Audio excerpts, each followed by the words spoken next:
compromiso de vida. Decisiones vitales. Nosotros te informamos y tú decides. La experiencia y capacidad de profesionales de la salud que te ayudarán a encontrar tus razones de vida. Nosotros te informamos y tú decides. Decisiones vitales.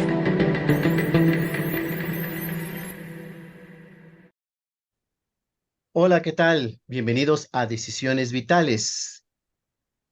Hoy tenemos un programa dedicado a la salud mental en el marco del 10 de octubre que se conmemora el Día Mundial para la Salud Mental. Tan necesaria, tan importante y sobre todo es importante hablar de lo que ocurre alrededor de todo lo que tiene que ver con la salud mental. Hoy tenemos un especialista que nos acompañará y nos compartirá qué pasa con la salud mental en México y en el mundo, cómo la podemos lograr y sobre todo los tips tan importantes para que lleguemos a ese estado pues tan anhelado. Recuerden que tenemos un teléfono para que la gente nos pueda comunicar, 55 46 31 3307 y un correo, el info@suicidología.com.mx. Cualquier cosa estamos para servirles y ayudarles y sobre todo orientarles en la problemática del suicidio y todas las cuestiones que tengan que ver con la salud mental. Le damos la bienvenida a Mariale Buenfil. ¿Cómo estamos, Mariale? Hola Alejandro, muy bien, gracias. Pues como tú dices, es un tema muy importante, ¿no? Este 10 de octubre se celebra el Día Mundial de la Salud Mental y pues como el lema lo dice, ¿no? La salud mental es un derecho humano universal.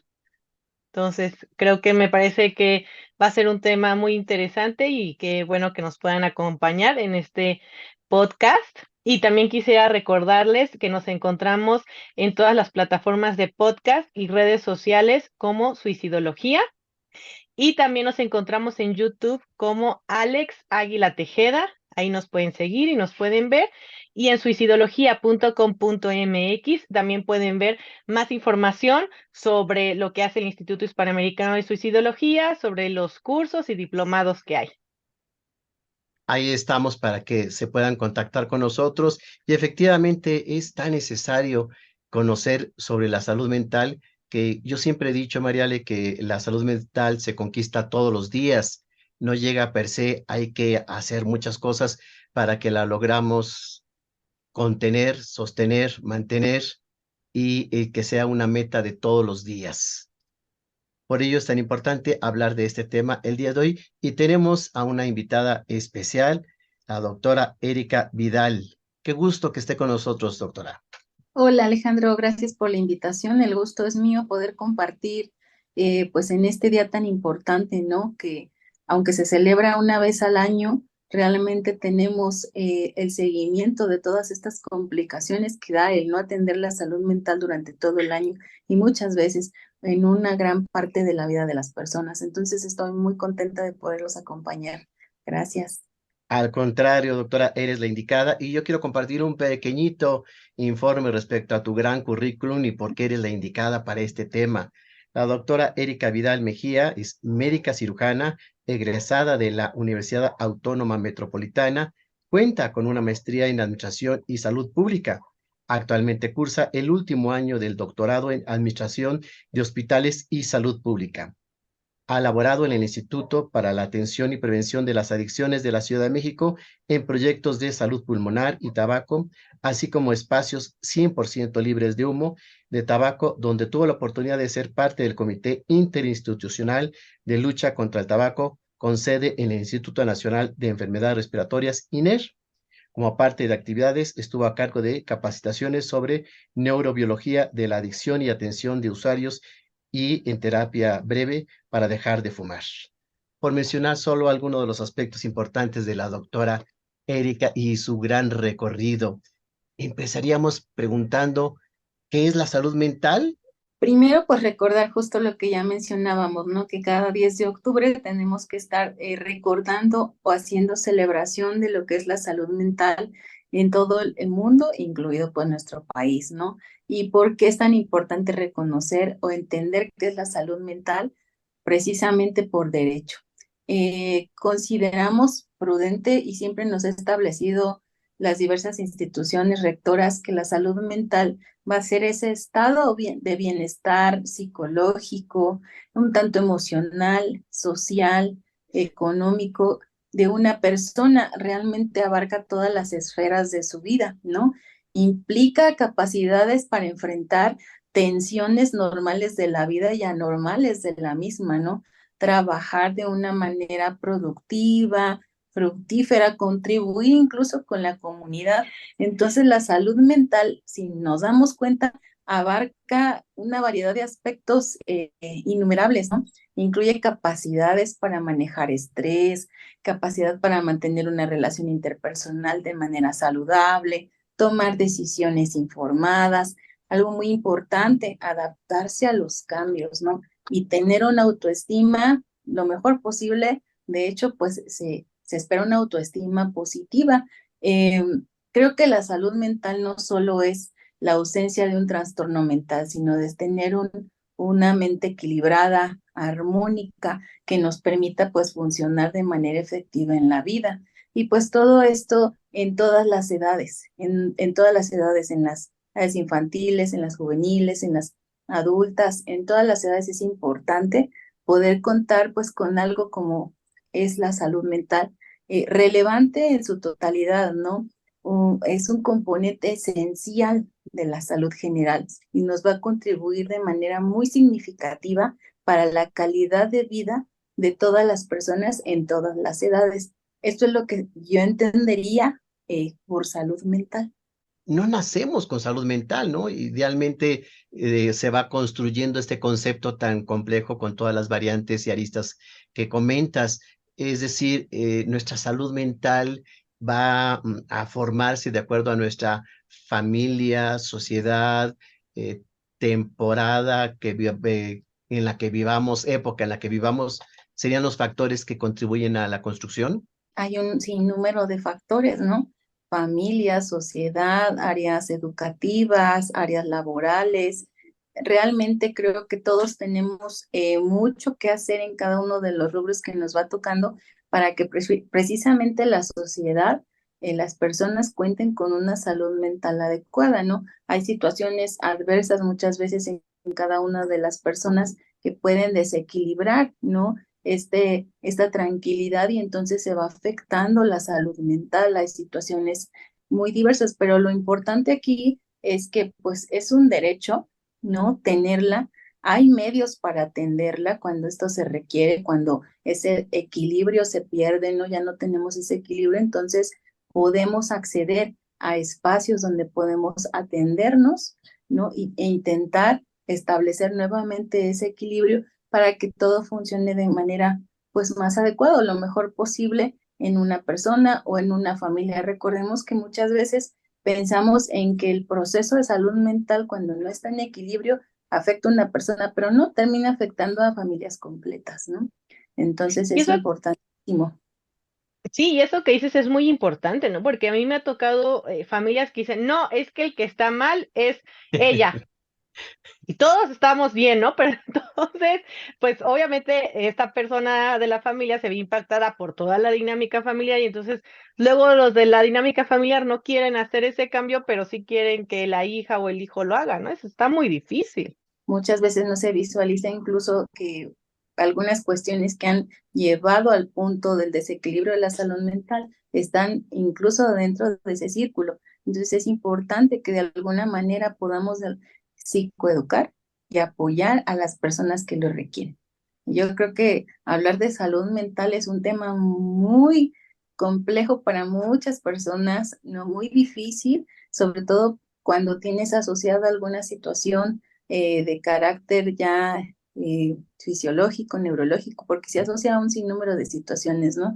Se puede asociar desde algún proceso metabólico, algún proceso social, algún proceso financiero. Entonces, sí hay muchas áreas por donde se puede ir revisando qué está pasando con una persona y por qué está afectada pues esta salud mental. Entonces, es interesantísimo y al mismo tiempo un compromiso con las personas que requieren la atención. Por supuesto, y a mí me llamó mucho la atención, fíjense que dos datos que me impactaron eran que solo una persona aquí en México de 100 va a terapia o va a buscar ayuda con respecto a la salud mental.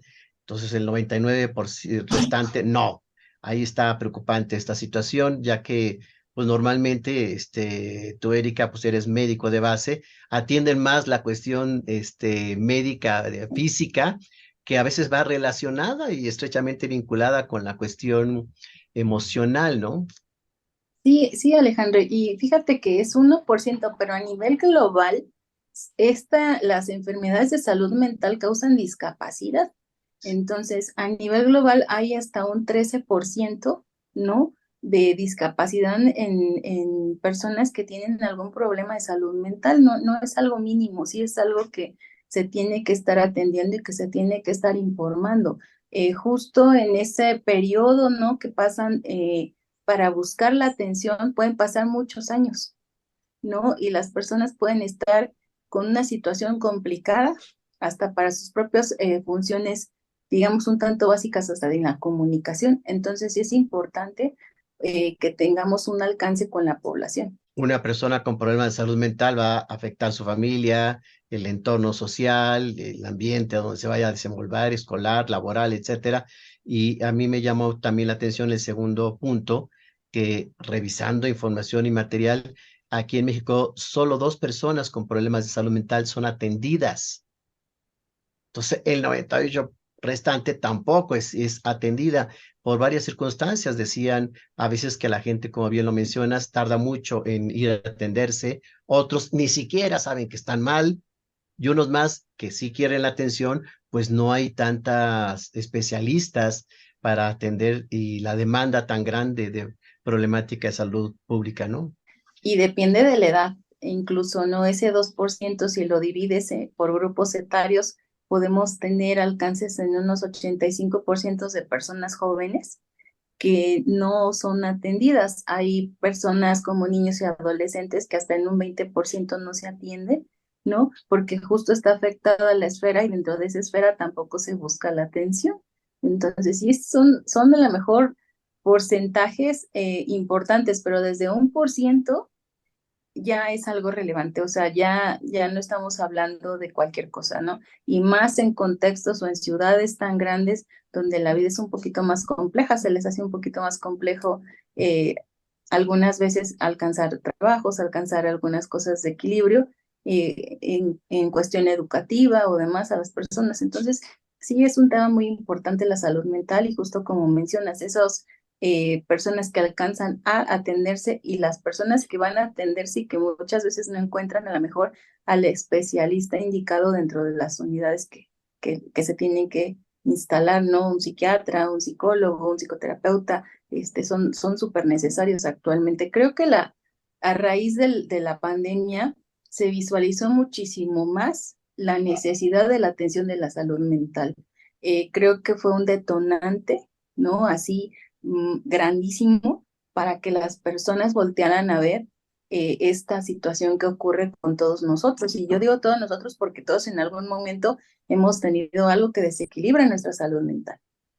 Pero la pandemia fue algo que simplemente tocó y trastocó para que se pudiera visualizar muchísimo más a fondo la necesidad de la atención de la salud mental.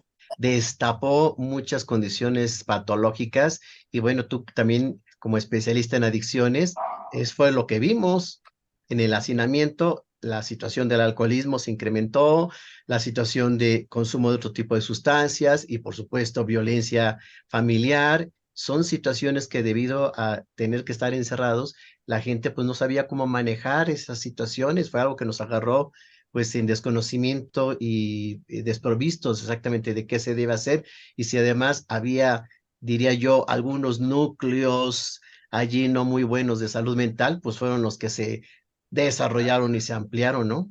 Eso ha pasado, se intenta de alguna manera ir apoyando a las personas. En nuestro caso, que estamos en Ciudad de México, pues intentamos, ¿no? De alguna manera atender a la mayor parte de la población que menos tiene, porque somos salud pública. Me encuentro trabajando en la Servicios de Salud Pública de la Ciudad de México. Entonces, ahí en este caso, lo que intenta precisamente la Secretaría o los servicios de salud, pues es dotar, ¿no?, de esta atención a la población que menos tiene o que menos acceso tiene no sé, a un psiquiatra, a un psicólogo, ¿no? Pero pues ha sido no tan fácil, muchas veces pues la espera en la gente es un poquito tardada y sabemos muy bien que la salud mental pues no debería de ser un tratamiento tardío, debe de ser lo más pronto posible, ¿no? Por los desencadenantes que pueden ir desarrollando los pacientes. A veces hay crisis, ¿no? Que se tienen que atender inmediatamente. Así es, Sí, porque así tocas es. dos puntos álgidos. Uno, para aquí en México, que la gente tuviera acceso a la atención, diríamos, gratuita por parte del gobierno, tiene que ser perteneciente del trabajo, ¿no? Para tener IMSS o ISSSTE. Si no, pues no eres derechohabiente. Si no eres derechohabiente, entonces tienes que hacerlo en forma particular, que puede ser para muchos bolsillos oneroso, el asistir a una consulta privada, y pues ya ni hablemos de los medicamentos, ¿no? Que también son bastante caros, ¿no? Sí, en la Ciudad de México tenemos, yo diría que una fortuna, ¿no? Por nuestra propia ubicación y los recursos con los que contamos. Y uno de ellos es porque contamos con centros comunitarios de salud mental y adicciones y contamos con módulos de salud mental. ¿Cuántos de ellos tenemos? Tenemos 32 centros comunitarios de salud mental y adicciones y tenemos más de 80 módulos de salud mental.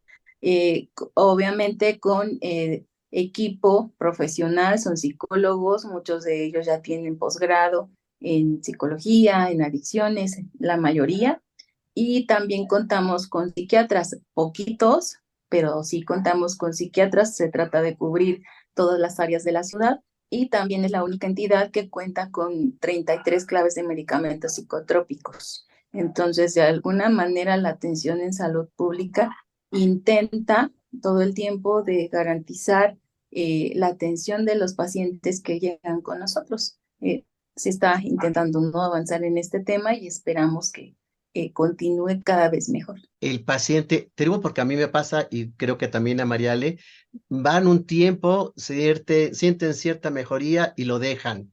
Es decir, a veces los pacientes no terminan los tratamientos ni medicamentosos ni terapéuticos. También ocurre en el sector salud donde también trabajas. Sí, sí tiende a ocurrir. Generalmente lo que pasa con nuestros pacientes, y ustedes lo conocen, es que cuando tienen un problema de salud mental o de consumo o de alguna sustancia, es que no están laborando. Una vez que inician el manejo terapéutico, pues dentro de los tratamientos, ¿no?, que se les plantean, pues es el tal vez estar ya involucrándose en sus esferas de labores y demás. Muchas veces es lo que ha implicado que ellos dejen de acudir, no que encuentran ya un trabajo y que entonces no pueden acudir. Sin embargo, nosotros contamos con un área de rescate telefónico. Lo que se intenta es rescatar a estos pacientes para que ellos se reintegren a sus terapias.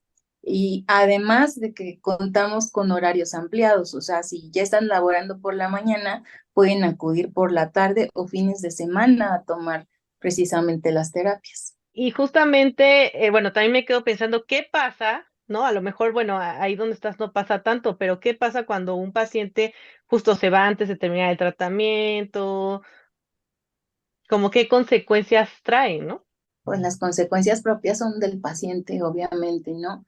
Sabemos que puede recaer, que puede agudizarse alguno de los cuadros ansiosos, depresivos, o incluso en los pacientes o usuarios que tenemos con patologías duales, que pueden existir justo esas recaídas, pero siempre que ellos tocan la puerta, siempre se reciben, ¿no? Se intentan hacer los rescates, hay un número determinado de rescates, ¿no?, de tratar de convencer que ellos continúen con nosotros.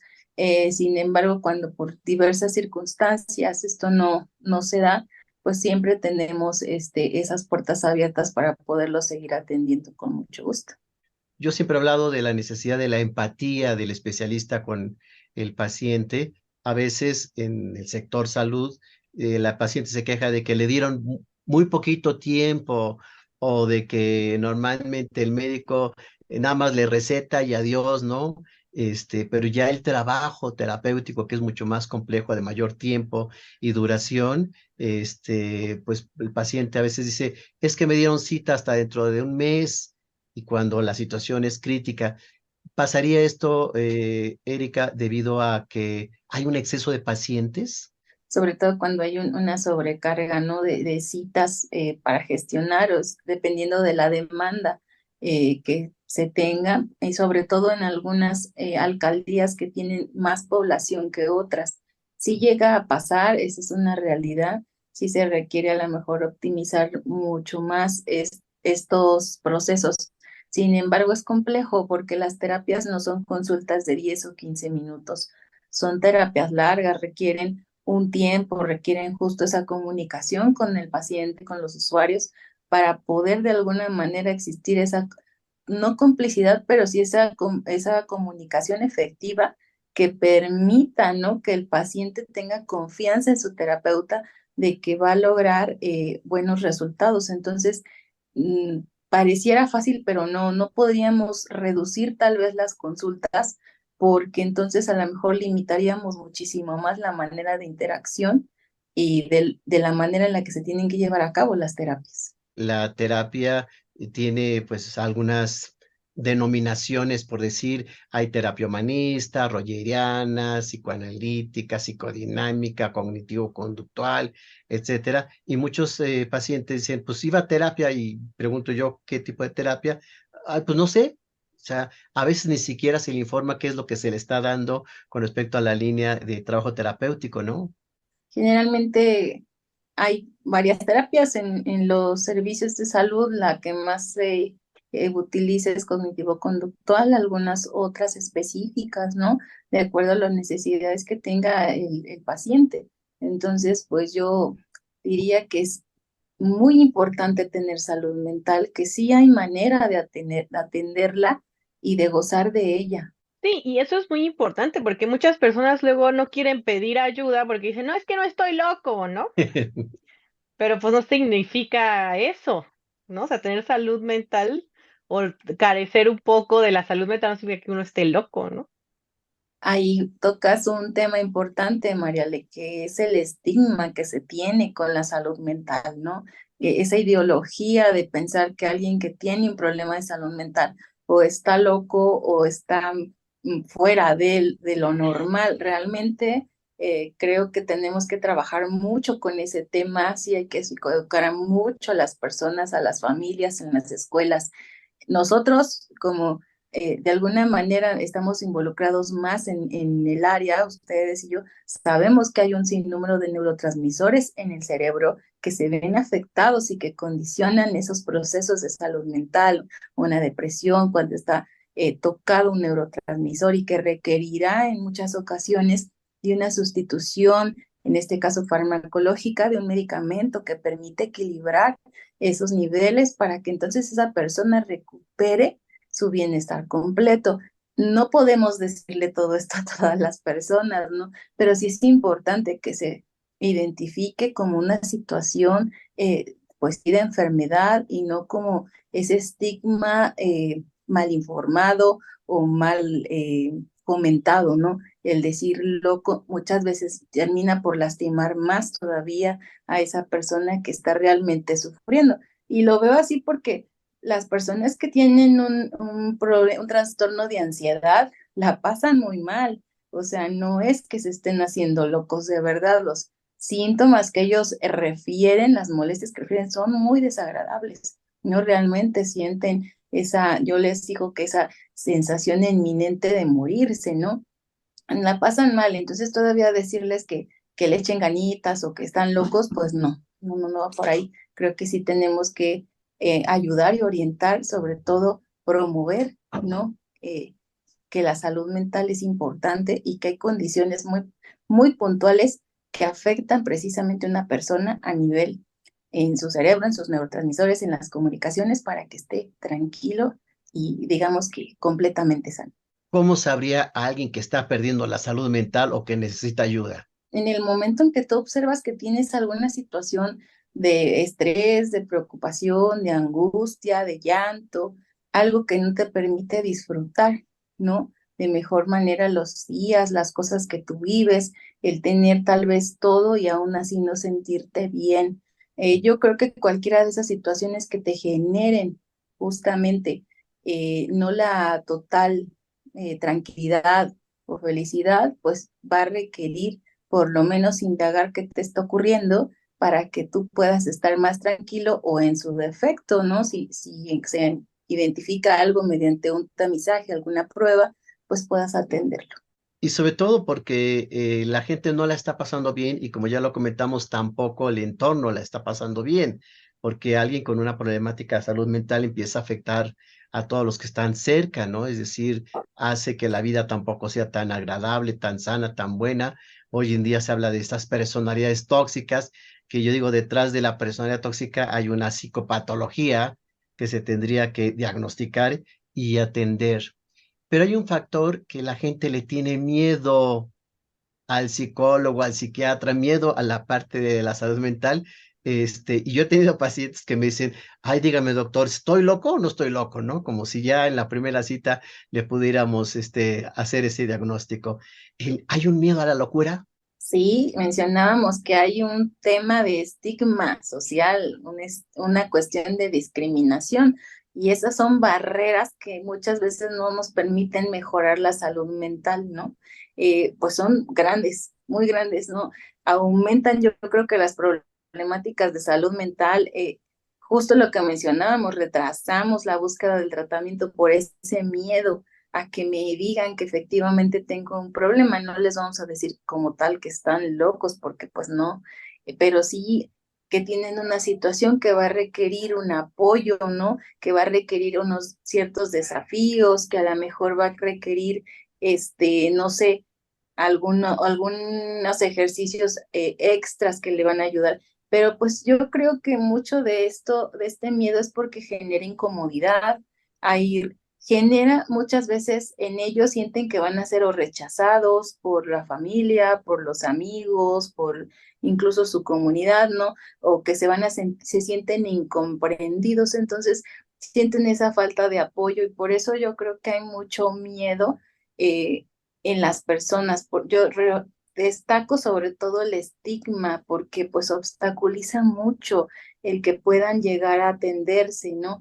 Eh, También hasta a niveles laborales, los hacen ver como si fueran débiles, lejos de que tengan un problema. Entonces esa etiqueta de debilidad, en el no aguantar nada, de el no soportar los cambios, simplemente somos diferentes y eso lo tenemos que aprender, incluso esa misma persona, ¿no? Contamos con herramientas distintas, pero podemos también nosotros dotar a esos pacientes de nuevas herramientas que tal vez todavía no conocen para que ellos puedan sentirse mejor y pues evitar este miedo en la sociedad o en las personas de buscar ayuda. Y todo esto pues es educación, es sensibilizar, es promover, es justo lo que estás haciendo hoy, Alejandro, ¿no? Así es. Compartir con las personas, ¿no? Lo que se puede hacer, a dónde pueden llegar, qué puertas pueden tocar y de ahí pueden salir totalmente transformados.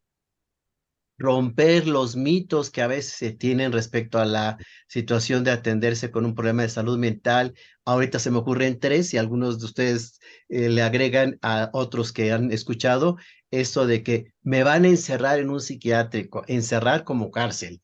Dos, me van a poner una camisa de fuerza. Tres, me van a dar medicamentos, me voy a volver loco. Y cuatro, me van a dar electroshocks y voy a quedar con el cerebro quemado. Esas son las cosas que, pues, a través de las películas, de los mitos y de, bueno, lo que ocurría en otras épocas también, pues es algo que a la gente se le queda como muy grabado, ¿no? Sí, se les queda muy grabado. O cuando quieres instalar tratamiento farmacológico, lo primero que te dicen es que se van a hacer dependientes del tratamiento farmacológico, ¿no? Cuando no es así, justo son dosis que se manejan a niveles terapéuticos y que serán retiradas posteriormente bajo vigilancia, ¿no? Y que no generará un problema, sino lo que buscamos es justo estabilizar pues toda su condición fisiológica para que pueda continuar en su vida lo mejor posible y ahora sí ya con una salud mental restablecida. Tenemos una obligación psicoeducativa para que la gente sepa que hoy en día tenemos medicamentos maravillosos. Yo recuerdo antes como si generaban algunos efectos pues bastante fuertes en el paciente. Recuerda que babeaban, les dolía la cabeza, no podían dormir bien, había a veces afasias, cosas como secuelas o efectos secundarios del medicamento. Hoy los medicamentos, la verdad, es que son muy nobles, muy funcionales, ha habido una evolución en ello, también los tratamientos y ese manejo dual que hacemos los psicoterapeutas con el psiquiatra para que en caso dado que el paciente lo requiera, pues salga más rápido, ¿no? Y sea atendido y sus resultados y sus beneficios se vean pronto, ¿no? Sí, contamos ahora, yo diría que con un arsenal farmacológico favorable. Creo que somos muy bendecidos de haber nacido en esta época donde la Sí. tecnología y la ciencia nos permite cada vez mejorar nuestra salud de manera más fácil y con menos efectos secundarios. Hay muchos medicamentos actualmente ya con nuevas generaciones, nuevas fórmulas que incluso limitan muchísimo malestares generales, ¿no? Si acaso llegan a tener un poquito de cefalea, un poquito que es dolor de cabeza, un poquito a lo mejor de sueño o pesadez, pero en general ya la mayoría de los medicamentos nos permiten transitar sin problema durante el tratamiento. Incluso cuando algún medicamento por alguna razón en los servicios de salud genera un efecto secundario indeseado, lo que hacemos de inmediato es reportarlo. Lo se reporta para que se verifique el por qué ese medicamento está generando al paciente alguna situación indeseable.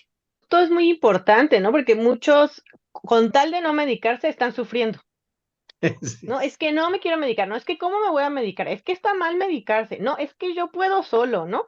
Y ahí los tienes sufriendo y sufriendo y sufriendo, habiendo una medicina que te pueda quitar ese sufrimiento, ¿no? Y yo muchas veces les explico como, bueno, pues es como la hipertensión, la persona va a tener que tomar medicina, es como la diabetes, ¿no? La persona va a tener que tomar medicina o insulina, es lo mismo, ¿no? Si tu cuerpo requiere la medicina, ¿por qué no tomarla, no? Y no se estigmatiza igual a alguien con diabetes que alguien con un problema de depresión o ansiedad, eso definitivo. Y ya ni digamos de conducta suicida, ¿no? Porque ahí hasta los voltean a ver feo y duele ver que se tomen esas cuestiones. Realmente esa persona está sufriendo muchísimo, muchísimo. Entonces es importante, sí, yo diría, evitar esa discriminación en nuestros pacientes, en nuestros usuarios de salud mental, de atención de salud mental y también en los que tienen consumo de sustancias. Y ahorita me acordé de otro mito, esa idea de que es que si vas con el psicólogo o el psiquiatra, entonces ya loco por siempre, ¿no?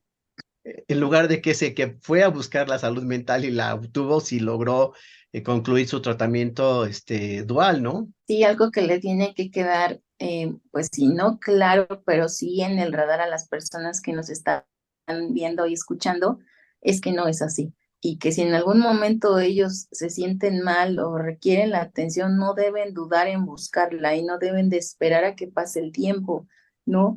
Que observen que la realidad es otra, ¿no? Es difícil, yo lo sé, por la condición en ese momento que padecen, pero que sí hay lugares a donde pueden llegar, tocar la puerta y salir muy diferentes de cómo entraron. Entonces es importantísimo. Fíjate, Erika, que Mariale siempre en los programas nos trae recomendaciones muy interesantes de libros, artículos, películas, documentales que comparte respecto al tema y el día de hoy no es una excepción, ¿verdad, Mariale? Sí, así es, Alejandro. No sin antes recordarles que los estamos esperando en todas las plataformas de podcast y redes sociales. Nos encuentran como Suicidología. Bueno, pues primero quisiera mencionarles que la UNICEF tiene un manual del Día Mundial de la Salud Mental. Este manual está dirigido a niños y adolescentes, pero bueno, me parece un manual bastante importante porque dan estrategias. Quien quisiera tenerlo me puede mandar mensajito y yo se lo mando sin costo por PDF. Sobre películas, híjole, pues hay muchísimas, ¿no? Muchísimas películas con muchísimos trastornos, pero quisiera, bueno, destacar la película de Melancolía, ¿no? Que es esta depresión muy, muy, muy fuerte que da. que estamos hablando pues de una depresión que pues sí, es una depresión psiquiátrica, si lo vemos de este modo. Y aquí en la película, ¿no? Podemos ver cómo el personaje principal se llena de sentimientos de tristeza y desesperanza, y justo así es como se siente una persona con melancolía. Siguiendo también desde esta parte de la depresión, hay una película que, bueno, ya le he recomendado mucho que se llama Las ventajas de ser invisible y es sobre Mm. adolescentes y justamente habla sobre tanto del suicidio, el trauma, el duelo y la depresión.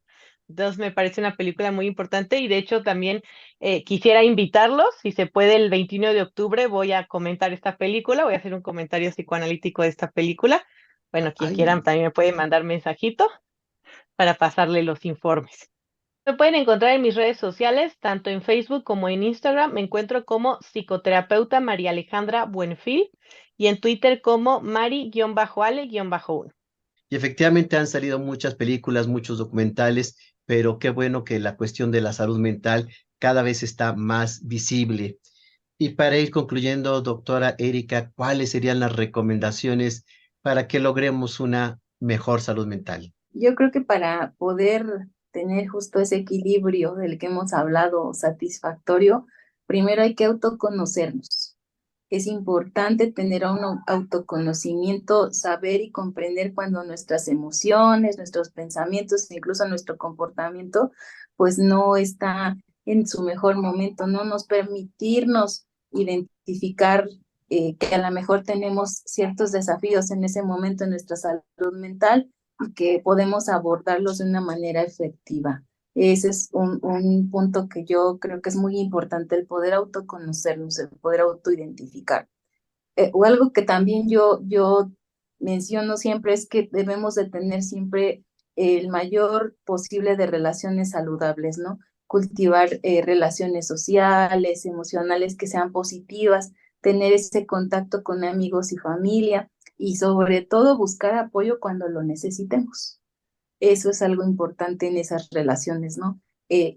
Hay algo que muchas veces mencionan y que es evitar esas relaciones que ahora le llaman tóxicas. Muchas veces complejo porque no te das cuenta y por eso es importante el autoconocimiento.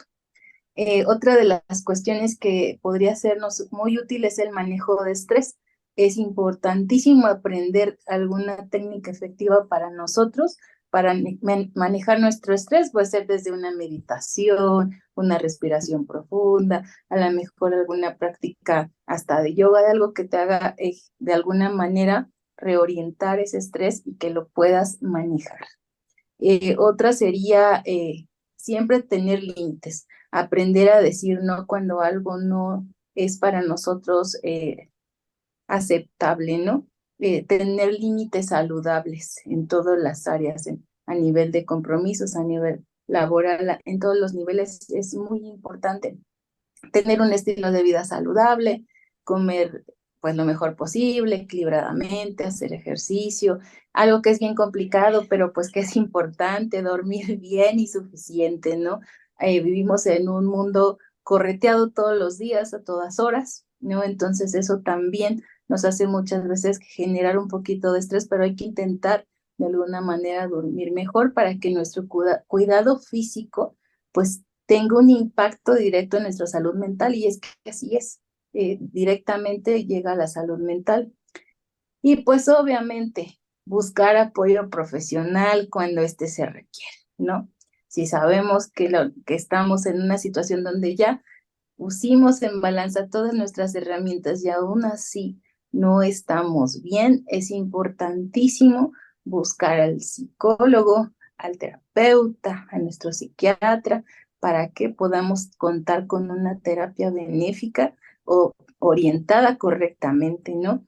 Y pues yo creo que sería como dentro de las cosas más generales, a lo mejor también contar con pasatiempos, establecernos metas, hacer algunas prácticas de autorreflexión y hasta incluso tener algún contacto con la naturaleza nos puede ayudar, ¿no?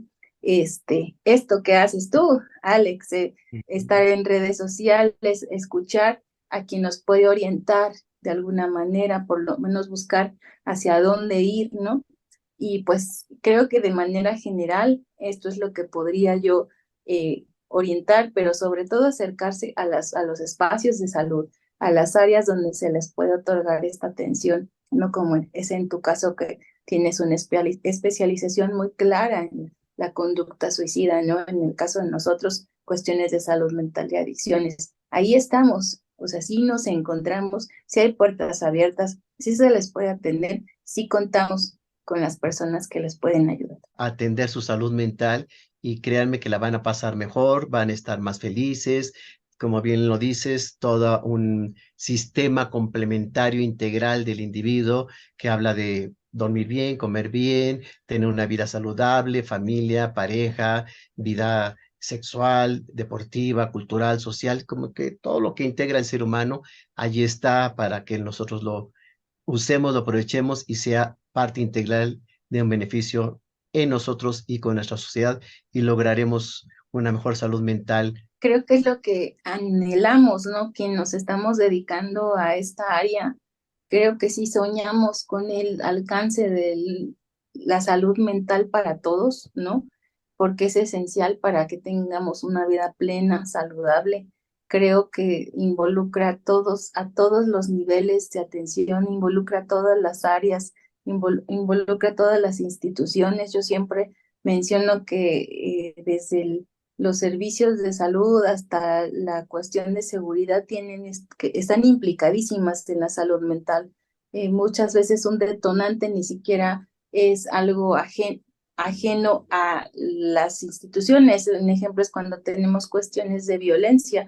Puedes estar muy equilibrado emocionalmente y ante una situación de violencia o alguna situación que se desate, no sé, como un sismo u otra situación, detonan muchos problemas en la sociedad y en pacientes.